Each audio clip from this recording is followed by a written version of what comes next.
Hello students, welcome to tutor classes. This is Sunil Sharma. आप सभी का आज के सेशन में स्वागत है। तो गाइस, आज हम वंस अगेन करने लगे हैं क्लास 8th के कुछ most important MCQ term 1 exam के लिए for Punjab school education board. तो गाइस, पहला क्वेश्चन जो आपके सामने है स्क्रीन पर, तो पहले क्वेश्चन से हम इसको 1 बाय 1 सॉल्व करते हैं। फर्स्ट क्वेश्चन क्या कहता है? फर्स्ट क्वेश्चन है which of the following is not a quadrilateral. हमें इसमें से क्वाड्रिलेटर ढूंढना है। 4 ऑप्शंस हैं, स्क्वायर, रेक्टेंगल, ट्रायंगल और पैरेललोग्राम। तो गाइज यहाँ पे मैं एक एक शेप बना देता हूँ। स्क्वायर में चारों साइडें इक्वल होती हैं, रेक्टेंगल में ऑपोजिट साइड्स इक्वल होती हैं, पैरेललोग्राम में भी opposite sides parallel and equal होती हैं। ठीक है, तो यहाँ पे एक शेप हमने which of following is not आना है, नॉट ढूंढना है। तो ट्रायंगल में 3 साइड्स होती हैं, बाकी सभी में 4 साइड्स होती हैं। तो बेस्ट आंसर इसका गाइज आ जाएगा ट्रायंगल। तो इस तरह के क्वेश्चन जब भी आए तो आपने बस कंसेप्ट को फॉलो करना है। कंसेप्ट को फॉलो करते ही आपका आंसर आ जाएगा। तो गाइज आगे बढ़ते हैं नेक्स्ट क्वेश्चन पर। तो स्टूडेंट्स, क्वेश्चन नंबर 2 को देख लेते हैं। Which of the following quadrilateral has 2 pairs of adjacent sides equal and its diagonal intersect at 90 degree. हमें मतलब वो क्वाड्रिलेटर बनाना है जिसकी 2 एडजेसेंट साइड्स इक्वल है। मान लो सपोज ये 2 क्वाड्रिलेटर हैं और क्वाड्रिलेटर की 2 साइड्स हैं, तो ये 2 साइड्स उसकी इक्वल है, एडजेसेंट साइड्स इक्वल है। और सेकेंडली क्या दिया हुआ है? Diagonal intersect at 90 degree. तो 90 डिग्री पर डायगोनल ये होता है कॉर्नर टू कॉर्नर यहाँ पे, तो ये डायगोनल जो है 90 डिग्री का कोण बना रहे हैं। तो इसको मैं थोड़ा शेप को इस तरह बनाता हूँ कि 2 एडजेसेंट साइड्स इक्वल हैं और उसके डायगोनल जो है आपस में मीट कर रहे हैं, तो ये शेप बनेगी। तो डायगोनल आपस में मीट करेंगे तो ये शेप बनेगी रम्बस। क्वेश्चन नंबर 3 क्या है? ये आज क्वाड्रिलेटर के हम कुछ क्वेश्चन कर रहे हैं। ये बेसिकली कंसेप्ट बेस्ड क्वेश्चन है जिसको आप बेटर वे से कर सकते हैं गाइस। तो इस तरह के क्वेश्चंस को आपको कंसेप्ट को फॉलो करना है।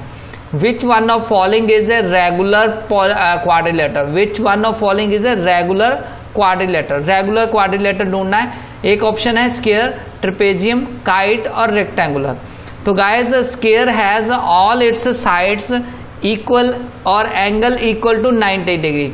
स्क्वायर में जो सारी साइड्स होती हैं वो इक्वल होती हैं और उसके जो एंगल्स होते हैं वो 90 डिग्री के होते हैं। All sides are equal. ये मैं एक स्क्वायर बना देता हूँ। स्क्वायर में ऑल साइड्स आर इक्वल और सभी एंगल्स 90 डिग्री होते हैं।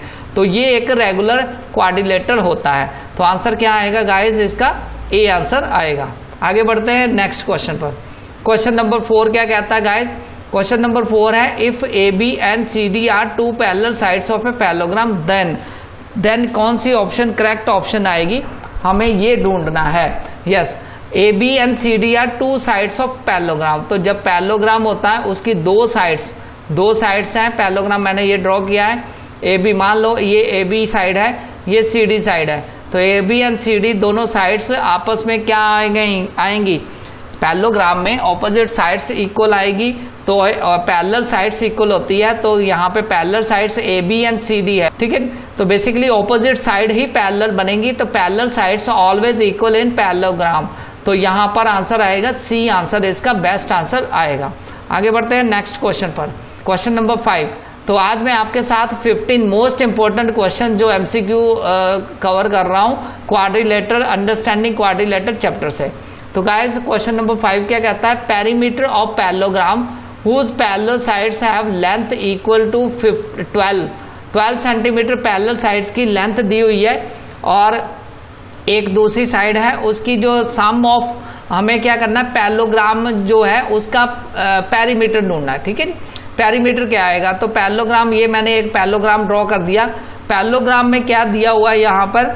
पेरीमीटर क्या होता है? सबसे पहले पेरीमीटर क्या आएगा? सम ऑफ ऑल साइड्स होता है। सम ऑफ ऑल साइड्स मतलब यहाँ पे मैं ये कह सकता हूँ 2 टाइम्स सम ऑफ, तो ये जो जितनी भी पैरेलल साइड सभी को सम करूंगा। पैरेलल साइड्स को मैं 2 टाइम्स लिख रहा हूँ क्योंकि ऑपोजिट साइड्स इक्वल होती है। मान लो ये 2 सेंटीमीटर है तो ये भी 2 सेंटीमीटर आएगी, ये 5 सेंटीमीटर तो ये भी 5 सेंटीमीटर आएगी। तो पैरेलल साइड्स को इसलिए मैंने 2 टाइम्स लिख दिया। 2 times sum of parallel sides. तो पैरेलल साइड्स यहाँ पे क्या गिवन है? 12 सेंटीमीटर है और 7 सेंटीमीटर।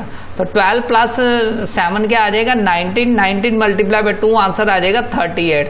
तो इस तरह 38 मतलब डी आंसर आ जाएगा। इस तरह गाइस 38 मीन्स जो डी आंसर है वो बेस्ट रिप्रेजेंट करता है यहाँ पर ऑप्शन को। जो हमारा क्वेश्चन था मैं दोबारा बताता हूँ, पेरीमीटर और पैरेललोग्राम ढूंढना था, साइड्स पैरेलल दी थी 7 एंड 12, तो सम क्या लगेंगे, वैसे ही आप सीधा भी कर सकते हो, सम ऑफ ऑल साइड्स होता है वो पेरीमीटर। तो यहाँ पे आप ऐसे भी कर सकते हो 7 प्लस 12 प्लस 7 प्लस 12, 2 टाइम्स भी कर सकते हैं, तो 2 टाइम्स ये भी कर सकते हैं 7 प्लस 12, तो 19 मल्टीप्लाई बाय 2 ये आंसर हमारा आ जाएगा। नेक्स्ट बढ़ते हैं आगे क्वेश्चन पर, 6 क्वेश्चन पर। 6 क्वेश्चन क्या कहता है, if a angle A and C are two opposite angles of parallelogram, यानी एक पैरेललोग्राम है उसके 2 ऑपोजिट एंगल्स हैं, तो देन क्या होगा। तो गाइज अगर बात करूं पैरेललोग्राम की, पैरेललोग्राम के जो ऑपोजिट एंगल्स होते हैं वो इक्वल होते हैं, ऑपोजिट साइड्स भी इक्वल होते हैं। तो हमने पढ़ा है equal sides have equal angles, तो पैरेललोग्राम के ऑपोजिट एंगल्स भी इक्वल होते हैं। तो ऑप्शन कौन सी आएगी, बी ऑप्शन आएगी, क्योंकि ए और सी ऑपोजिट एंगल्स हैं पैरेललोग्राम के, ऑपोजिट साइड्स इक्वल होती हैं तो एंगल भी इक्वल होते हैं, तो बेस्ट आंसर क्या है, बी आंसर। नेक्स्ट बढ़ते हैं क्वेश्चन नंबर 7 पर। आज गाइस मैं आपके साथ most important 15 question understanding quadrilateral से डिस्कस कर रहा हूं, ये आपके बोर्ड पॉइंट ऑफ व्यू से काफी इंपॉर्टेंट है। Yes, if angle A and B are two adjacent angles of parallelogram, A की वैल्यू दी हुई 70 और बी की वैल्यू क्या आएगी। तो गाइस हमें पता है अगर ये पैरेललोग्राम है, पैरेललोग्राम के 2 एडजेसेंट एंगल्स दिए, एडजेसेंट मतलब साथ साथ वाले एंगल्स, ठीक है। तो अगर ये 70 है 70, तो नेक्स्ट बी एंगल कितना आएगा। तो हमें पता है एडजेसेंट एंगल्स का सम जो होता है पैरेललोग्राम में वो होता है 180। Angle A plus angle B की वैल्यू क्या आएगी 180, तो हमें बी एंगल निकालना है। ए एंगल की वैल्यू 70 दिया हुआ, तो मैं 180 में से 70 माइनस कर दूंगा तो 110 आंसर आ जाएगा। तो गाइस सी बेस्ट आंसर रिप्रेजेंट करता है मेरा इस क्वेश्चन के आंसर। वंस अगेन बता देता हूँ, यहाँ पे एडजेसेंट एंगल्स दिए हुए थे, ये बी एंगल था, ए एंगल 70 दिया हुआ था, एडजेसेंट एंगल्स का जो सम होता है वो 180 होता है पैरेललोग्राम के केस में। तो इस कंसेप्ट के यूज करते हुए मैंने इसका आंसर निकाला। आगे बढ़ते हैं क्वेश्चन नंबर 8 पर। क्वेश्चन नंबर 8 क्या कहता है guys, A B C D is a rectangle. A B C D एक रेक्टेंगल है, मैं ड्रॉ कर देता हूँ यहाँ पे A B C D, A B C and D. A B C D एक रेक्टेंगल है, A C and B D are diagonal, ये ए सी जो है ये डायगोनल है और बी डी भी इसका डायगोनल है। देन बी डी, हमें बी डी की लेंथ फाइंड करनी है। ए सी की लेंथ हमें दी हुई है 10 सेंटीमीटर। तो गाइज यहाँ पर एक कंसेप्ट चलेगा रेक्टेंगल का, रेक्टेंगल के जो डायगोनल्स होते हैं वो इक्वल होते हैं। अगर एक डायगोनल 10 सेंटीमीटर है तो दूसरा भी 10 सेंटीमीटर आएगा। तो यहाँ पे AC जो 10 सेंटीमीटर है तो BD जो दूसरा डायगोनल भी 10 सेंटीमीटर आएगा, means A answer. Okay guys, rectangle के डायगोनल इक्वल होते हैं, रेक्टेंगल की डेफिनेशन के कंसेप्ट को यूज किया। आगे बढ़ते हैं क्वेश्चन नंबर 9 पर।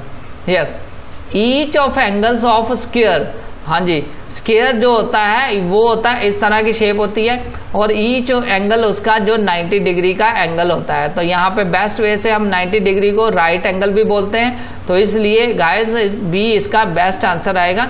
ऑल एंगल्स ऑफ स्क्वायर जो होते हैं वो राइट एंगल होते हैं, यानी 90 डिग्री के कौन बनाते हैं।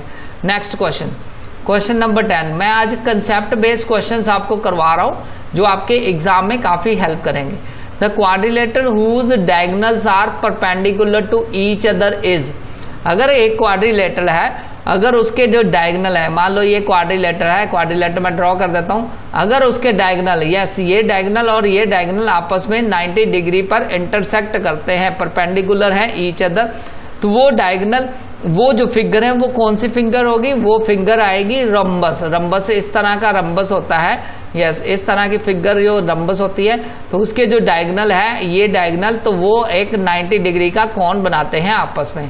ओके, तो रंबस इसका बेस्ट आंसर है। तो ये मैंने फिगर बना के दिखा दी आपको, आप देख सकते हैं, इसको समझ सकते हैं क्वेश्चन को। अगर आपको क्वेश्चंस अच्छे लगे तो आप लाइक सब्सक्राइब कर सकते हैं हमारे चैनल को, क्योंकि मैं यहाँ पर आपके साथ आपका प्रेपरेशन करा रहा हूँ टर्म 1 के एग्जाम के लिए। क्वेश्चन नंबर 11, क्वेश्चन नंबर 11 क्या कहता है, which of following is not, yes guys ध्यान देना, कई बार ऐसे क्वेश्चंस आएंगे आपको नोट वर्ड डाला होगा तो आपने उसके अकॉर्डिंगली आंसर देना है। Not regular polygon, regular polygon ना हो तो रेक्टेंगल यहाँ पे आंसर आएगा सी आंसर, क्योंकि स्क्वायर और इक्विलेटर ट्रायंगल तो पॉलीगॉन आएगा नहीं, यहाँ हेक्सागोन भी नहीं आएगा और रेक्टेंगल इसका आंसर आएगा।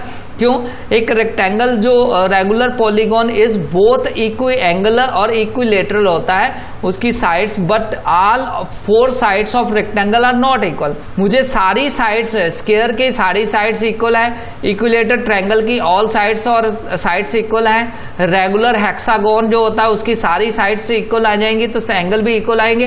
रेक्टेंगल के जो ऑपोजिट साइड्स इक्वल आती हैं, ऑल साइड्स इक्वल नहीं होती, ओनली ऑपोजिट होती है, तो नोट ढूंढना था, तो इसलिए मैं रेगुलर पॉलीगॉन के रूप में, नॉट रेगुलर पॉलीगॉन के रूप में रेक्टेंगल को कंसिडर करूंगा, बाकी सारे रेगुलर पॉलीगॉन हैं। यस, आगे बढ़ते हैं क्वेश्चन नंबर 12 पर। If 2 angles of a triangle are 80 degree and 50 degree find the measure of third angle. बहुत इजी है, एंगल ट्रायंगल के तीनों एंगल का जोड़ जो होता है 180 होता है। 2 एंगल दिए, एक 50 डिग्री, 80 डिग्री और थर्ड हमने ढूंढना है। तो मान लीजिए थर्ड एंगल x है तो मैं प्लस कर लूंगा, x प्लस 80 प्लस 50 ये इक्वल टू आ जाएगा 180। तो यहाँ पर x प्लस 130 मेरा आ गया 180, तो x की वैल्यू आ गई 180 माइनस 130 मीन्स 50 डिग्री आंसर आ जाएगा। तो 50 डिग्री यहाँ पे ए आंसर है। तो गाइस इस तरह इस क्वेश्चन का आंसर आ जाएगा ए। आगे बढ़ते हैं नेक्स्ट क्वेश्चन पर। क्वेश्चन नंबर 13 क्या कहता है, in a parallelogram ABCD angle A and angle B are in ratio 1:2। मतलब ये एक पैरेललोग्राम है, पैरेललोग्राम में मान लो ये एंगल A है, ये एंगल B है, तो इनकी रेशो 1:2 है। मान लो ये x है तो ये 2x है। तो यहाँ पे हमें पता है, अभी हमने एक क्वेश्चन किया था, पैरेललोग्राम में एडजेसेंट एंगल का जो सम होता है वो 180 होता है। तो मैं ये वही कंसेप्ट लगाऊंगा, x plus 2x equal to मैं लगा दूंगा 180 और 3x मेरा आ जाएगा 180 और x की वैल्यू मेरी आ जाएगी 180 divide by 3 means 60 degree answer आ जाएगा। तो सी आंसर इसका बेस्ट आंसर आएगा। मैं वंस अगेन बता देता हूँ, यहाँ पे क्वेश्चन क्या था, पैरेललोग्राम में जो ए एंगल मतलब फर्स्ट एंगल और नेक्स्ट एंगल उन दोनों की रेशो दी हुई थी 1:2। तो मैंने इसको मान लिया x, इसको मान लिया 2x। तो मुझे पता है एडजेसेंट एंगल्स का सम जो होता है 180 होता है और इस कंसेप्ट को यूज करते मैंने एंगल जो निकाल लिया x की वैल्यू मतलब 60 डिग्री आंसर आ गया। आगे बढ़ते हैं क्वेश्चन नंबर 14 पर। Angles of a quadrilateral are in ratio. यहाँ पे क्वाड्रिलेटर की बात हो रही है, तो क्वाड्रिलेटर के 4 एंगल होते हैं, हम सबको पता है, first, second, third and fourth. तो चारों एंगल का जोड़ जो होता है सम होता है 360 डिग्री।